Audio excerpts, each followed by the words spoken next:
l'emergenza potrebbe portarci. Tra l'altro, adesso Federico faceva riferimento al lavoro che abbiamo fatto, ho tentato di fare in questi anni, riassumo dicendo che nel frattempo, in questi 2 anni e mezzo, dal nostro territorio sono riusciti a portare via comunque il servizio enotrasfusionale.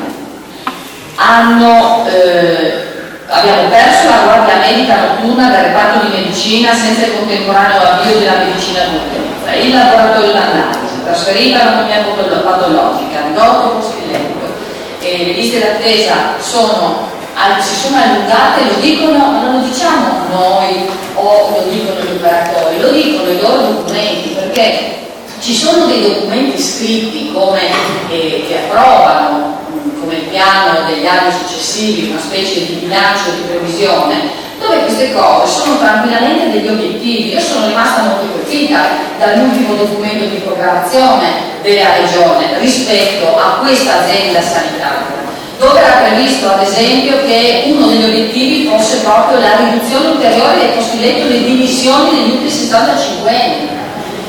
L'obiettivo non è la qualità del servizio reso oggi, non è riuscire ad ottenere una guarigione, è riuscire ad aumentare il numero delle dimissioni, riducendo la possibilità di accesso all'ospedalizzazione, per dire, no? Questo io trovo sia drammatico, lo dico come mamma, lo dico come persona, lo dico come figlia, lo dico come cugina, cioè lo dico perché secondo me veramente questa è una di quelle cose per cui vale la pena di fare una battaglia seria, che non ha colori, che ha semplicemente cervello e anima e cuore.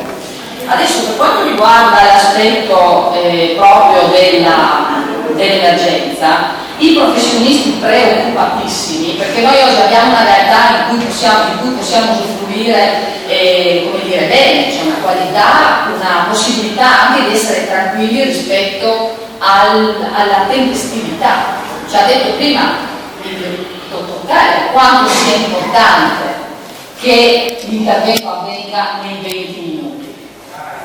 Adesso, nella loro idea così veramente lungimirante, hanno pensato che l'unica automedicalizzata, l'unico medico presente per il 118 per tutto il nostro territorio, che va da Urbino a Overdò, gioca a San Piero, che dovrebbe arrivare a Grado, secondo questi geni dovrebbe essere sufficiente, così che se esiste, come spesso accade, ce lo dicono loro, vi leggerò alcuni passi, se esiste il momento dell'intervento dell'ictus da una parte, non si possa contestualmente essere presenti anche dall'altra, ma non è importante, hanno detto, perché il 20% di tutti questi interventi non erano codici rossi o gialli.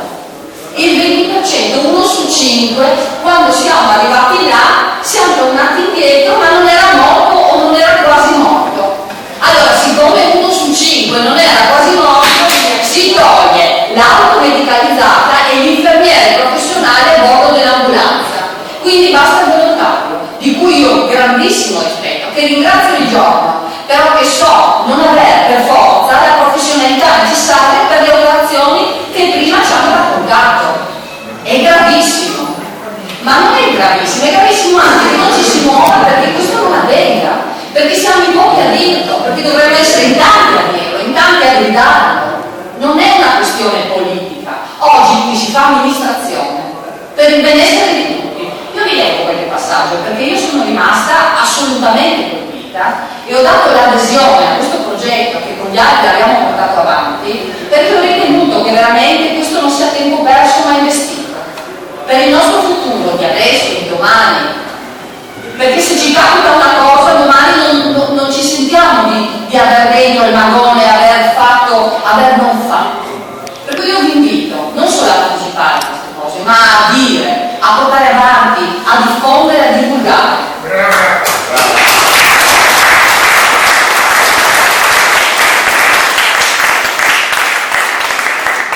Vi faccio l'esempio di Grado. A Grado si vuole chiudere l'ambulatorio nei mesi invernali. Grado non è un problema, ma il territorio, come mi ha detto la dottoressa che mi ha scritto questa cosa, noi non abbiamo confini.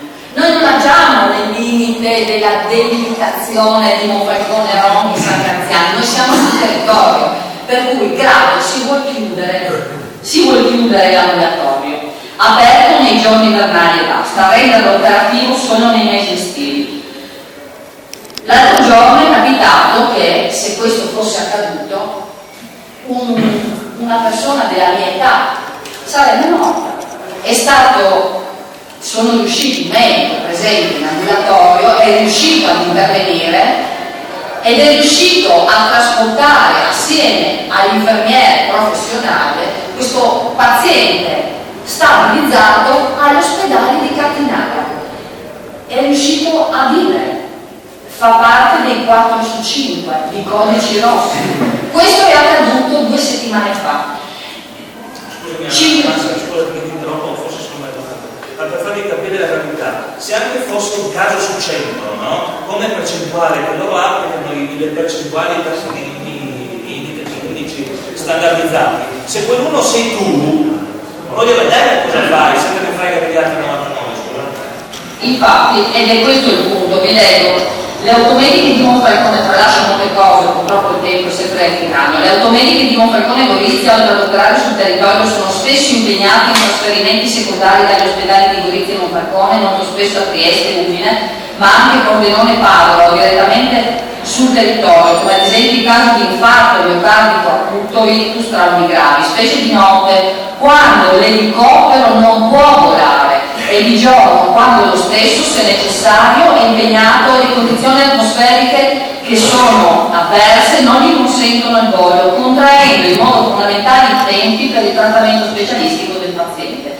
Le di soccorso notturno, perché vogliono farci credere che risolvono con le di soccorso, dove tra l'altro notturno, ciao, grazie, c'è un'unica piazzola omologata che è quella del Catinara, per cui anche queste sono fantasie, no? La presa in giro che anche brucia. Il soccorso notturno attualmente non è operativo e ha una sola piazzola omologata notturna a Catinara.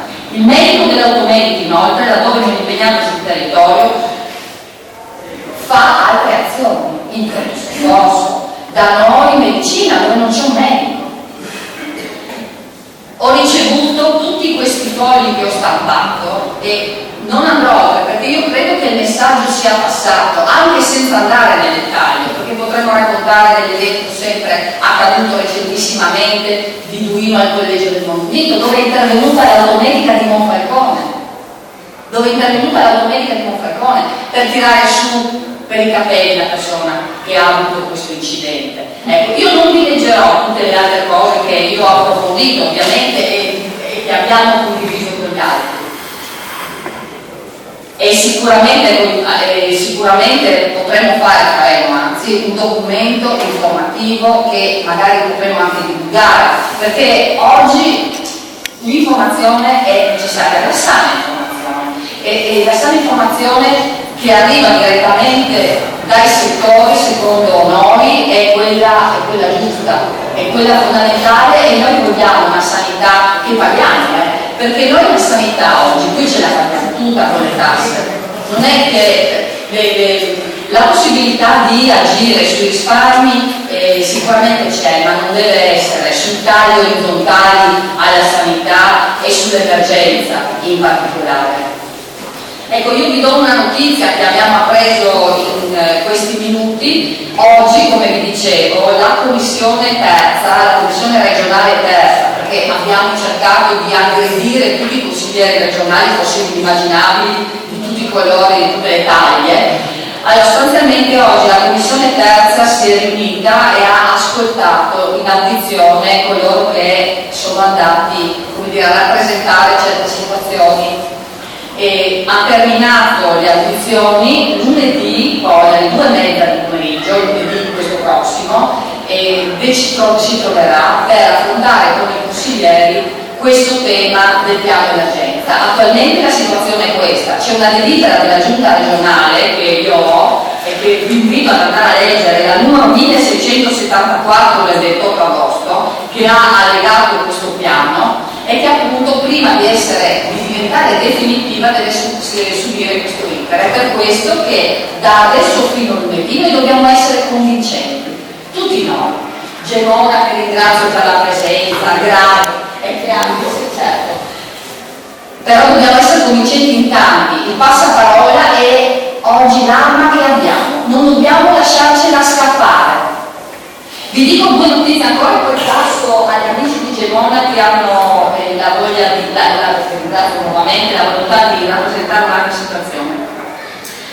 la loro e la nostra poi. Tra le altre cose, questo piano a pagina 11, no? Questo per dire quanto siano, tra virgolette, inetti anche nella loro redazione questi sedicenti esperti, 23 esperti che hanno redatto il piano. A pagina 11 di questo piano ci sono descritte le attività dei mezzi attualmente presenti e sono individuate le zone dove sono state fatte queste missioni di 118 nel 2014. Allora, bastava sapere anche far di conto per accorgersi che la somma, ad esempio, di Cervignano, Palmanova, Latisana, Lignano, le missioni fatte qui sono 6.636. Le missioni che sono state fatte nel nostro territorio, che ricordiamoci è un territorio che ha i cantieri, è un territorio che ha l'apporto, è un territorio che ha il porto, la cartiera, senza contare tutto il resto delle industrie che insistono su questo territorio, sono state 12.274. Quindi quasi il doppio, i numeri sono quelli della regione, non i miei, questi sono il doppio delle missioni dell'altro territorio. È per questo che noi pretenderemo che non passi questa parte del piano dell'emergenza. Io vi ringrazio e passo all'amico